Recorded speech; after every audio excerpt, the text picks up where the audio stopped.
Now that we sense that there is collinearity problem, we need to do further analysis even before we jump in to do anything. Right? For that, what we're going to do is we will look into partial correlation coefficient values. Right? We do this also and then see how it comes up. So there is something called as partial correlation matrix. So what does that mean? Look at this. If you want to look at the correlation between, say, horsepower and SP, this will find out the correlation between SP and HP, no doubt about that.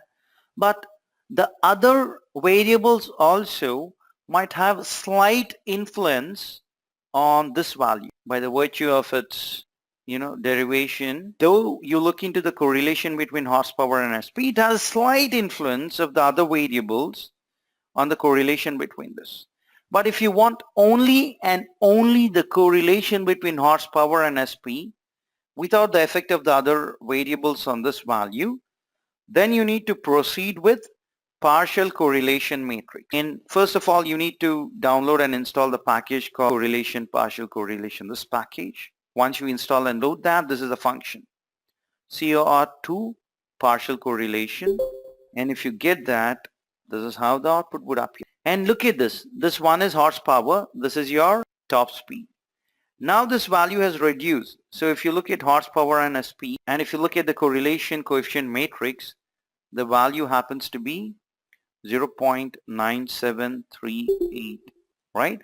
But if you look at the partial correlation coefficient matrix, and if you try to look at the correlation between horsepower and SP, you get a value which is 0.9448.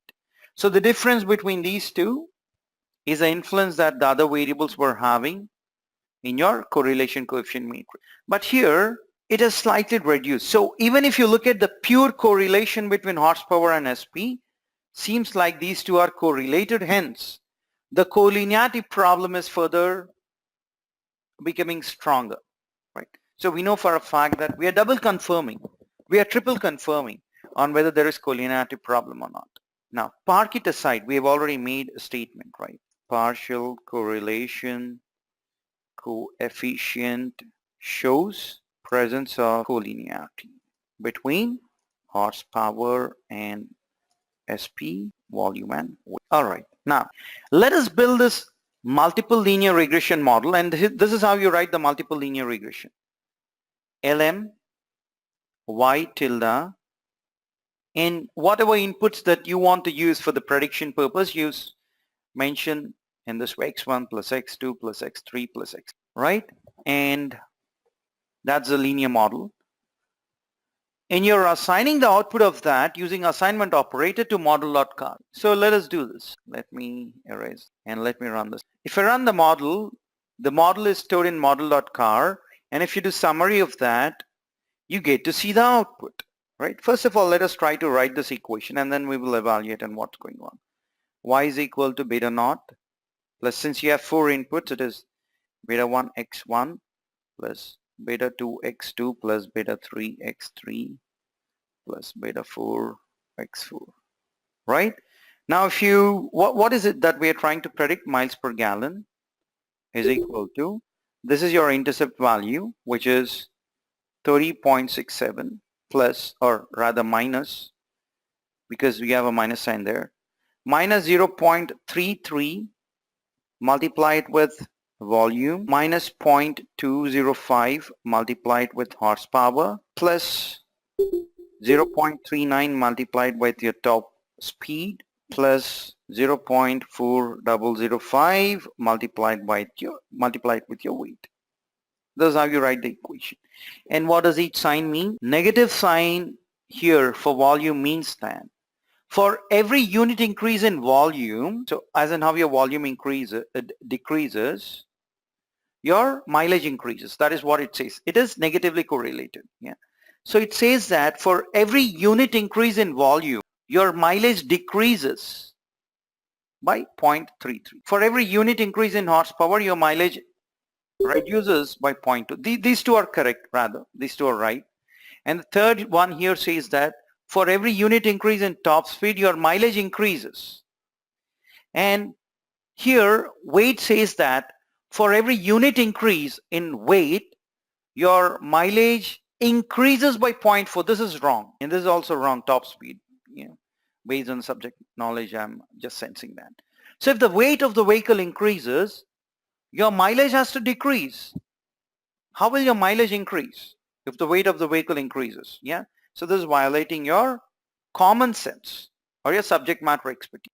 Also, if you look at this volume and weight, so these two seem to be insignificant because the probability values are greater than 0.05. For this also you have a probability value greater than 0.05.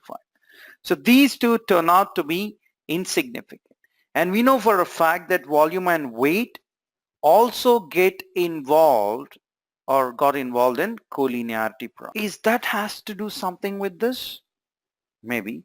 So let me record that also. Parameters or coefficient values pertaining to volume and weight are insignificant.